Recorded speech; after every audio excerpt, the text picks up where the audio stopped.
Hello everybody. Today we're going to talk about the engine in the former Roach Rod.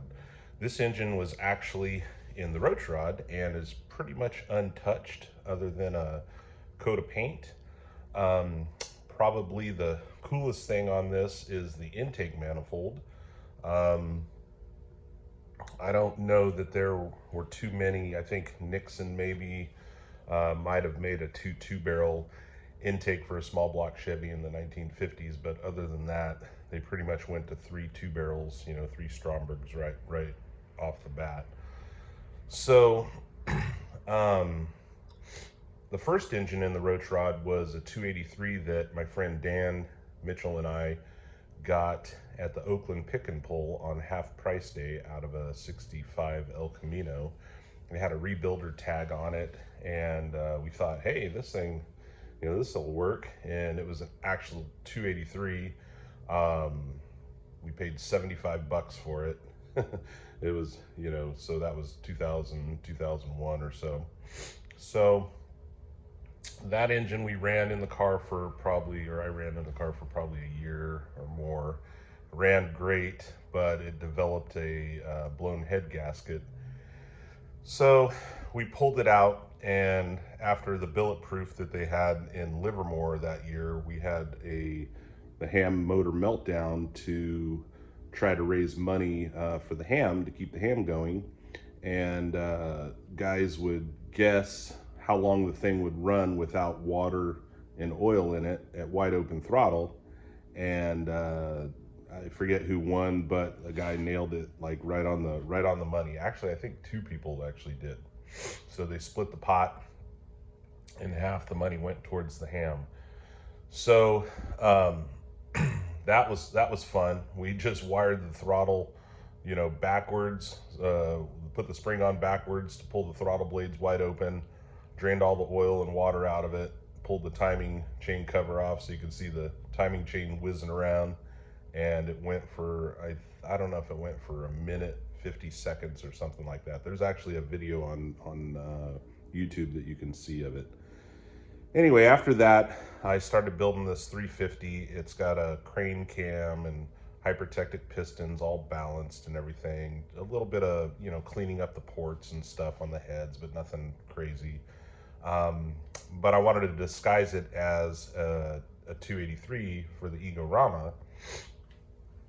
And so back here, you'll notice the numbers that are in the block. I actually cut that out of the 283, and I JB welded it back here on the 350, ground it all down to make it look, like it's stock. A little bit of effort there. I put all the tin work. I had the small harmonic balancer done. The heads are 461 camel hump heads, and you see I've ground that down and used some JB weld to kind of recreate the casting the best I could. You can see it there. And to try to hide them, make them look like the cheap power pack heads. So I did that. And then there's this rib on the front that I tried to grind in it, which is, did okay there, but it's, at a quick glance it looks good, but it doesn't really look like the real rib. It's on a 283, but it's close. So that's that's kind of the story on it. The engine makes plenty of power. The car ran 13.0 at elevation in Phoenix, so it was probably a mid 12-second car at a track around here, or the sea level or close to sea level track. The carburetors are Buickel's Pontiac carbs, and they flow, I believe, about 382, 3 CFM a piece. So it's like having a 750 on there. They're physically larger than the standard Rochester 2-jet, so they look the part, but they are physically larger. And to make this manifold, I started with a Y-end accelerator. So I have one here that I picked up and I, with dreams of recreating the Roach Rod, I was going to make another one of these. Never got around to it. I don't have to now. So I got the real thing. But anyway, this is what it started at. Started out as, it's a Wyand accelerator. And so when I saw this manifold, I thought it was cool because it didn't have, this casting where it's normally divided here, on a manifold, and it was awfully flat. And I measured, from here to here, and I could fit the two carburetors on it. So it really, it lent itself to it very nicely. So then a friend of mine, Phil Howard, who's a CNC genius, he actually CNC'd this out, the plate, and there's a weld right here, and basically my friend Steve Pattee welded it on.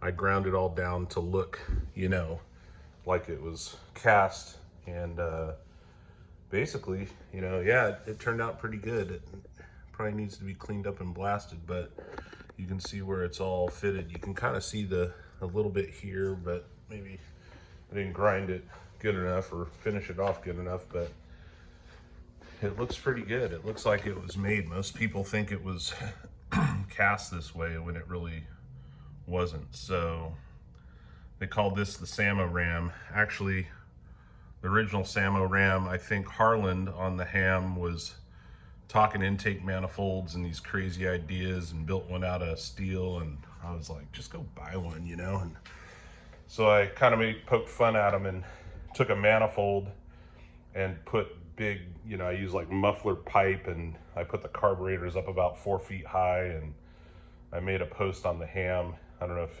you might want to say something if you remember that one, but it was kind of mocking all his, ideas and craziness. So I think we called that the Samo Ram. And then when I made this, my friend that did the CNC work, he called it the Samo Ram, and he calls me Samo Ram now. So there's that. Anyway, valve covers, the air cleaners aren't the original ones, but valve covers, the front Hurst plate,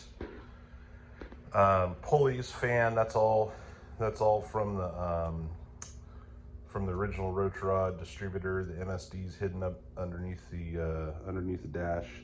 And Steve and crew, they mounted the generator down low. I used to have it out here flopping in the wind, and they welded a little tab on it to mount it underneath and mount the regulator. That's the regulator I had back in the day. The regulator I had mounted on the 3 bolts on where the engine mount goes.